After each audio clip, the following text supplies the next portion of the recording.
When a deadly airborne virus threatens to wipe out the northeastern United States, Teacher and his wife flee from contaminated cities into the countryside in a fight to discover the truth. Is it terrorism, or the accidental release of some toxic military bioweapon, or something even more sinister?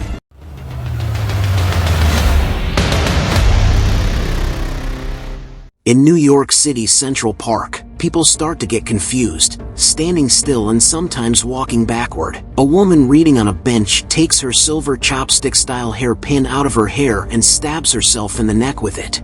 Meanwhile, on a building site, workers start to jump from the building, committing mass suicide.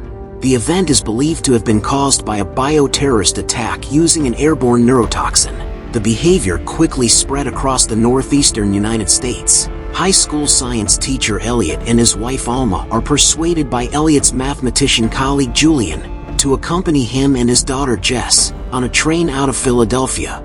Meanwhile, at Rittenhouse Park in Philadelphia, a breeze begins to blow. A traffic cop walking through a traffic jam stops and comments to a taxi driver about the chilly weather. Suddenly, everyone stops in their tracks. A gunshot rings out, and the cop drops to the ground. During the trip, the group learns that Boston and Philadelphia have been affected. The train loses all radio contact and stops in a small town. When Julian learns that his wife has left Boston for Princeton, he decides to look for her and entrusts Jess with Elliot and Alma.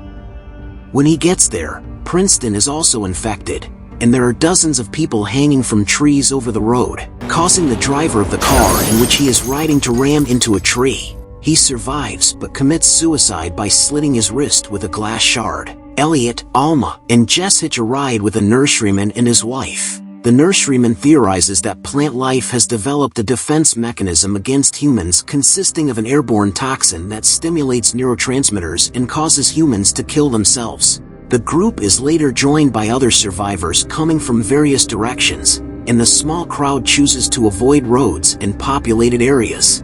The smaller group, 10 to 12 people, with Elliot, Alma, and Jess, is in front. The larger group, 20 to 25 people, including the soldier and the plant couple, is behind them by 3 or 4 minutes. This larger group gets infected, and the soldier becomes delusional. Then Elliot's group hears the gunshots. Oh no. Toxin? We can't just stand here as uninjured. I need a second, okay? Just give me a second. Tell us what to do. I need a second, okay? Why can't anybody give me a goddamn second? Elliot suggests the nurseryman was right and that the plants are targeting only large groups of people. He splits their group into smaller pockets, and they walk along. Nothing happened. What's the size of the groups? Could this really be happening? The trio ends up with a pair of teenage boys, Josh and Jared. As they leave, they look back and see 2 small groups of people arrive at the show home, forming one larger group. 12 to 15 people approximate. That many people trigger the toxin, and they stand around confused, except for one man who starts up a large commercial lawnmower, then lies in the grass in front of it as it rips him apart. The 5 people end up on the front porch of a boarded-up house, asking for food. The inhabitants refuse to offer food or shelter, and 2 teenagers get aggressive and kick at the door. They are shot dead, one through the chest and the other through the head. Elliot is horrified. Elliot, Alma, and Jess move on to an old house with no power, where a spooky old lady lives. She gives them supper and a bed for the night, but is suspicious of their bad intentions. The next morning, she decides to expel them.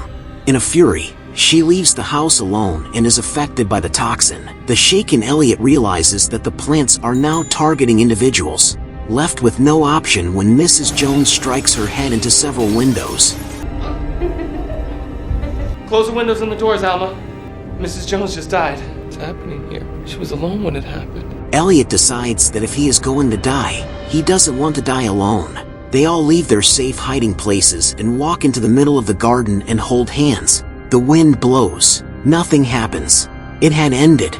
3 months later, Elliot and Alma have adjusted to their new life with Jess as their adopted daughter. Alma learns she is pregnant and surprises Elliot with the news. On television, an expert compares the natural event to a red tide and warns that the epidemic may have only been a harbinger of an impending global disaster. Meanwhile, at Paris's Tuileries Gardens, two guys are walking and discussing plans for after work that evening. Cue distant scream. One guy starts to repeat his words about a bike. Everyone stands still. The other guy says, "Oh my God." The end. Please subscribe and stay tuned for more movie recaps, and thanks for watching.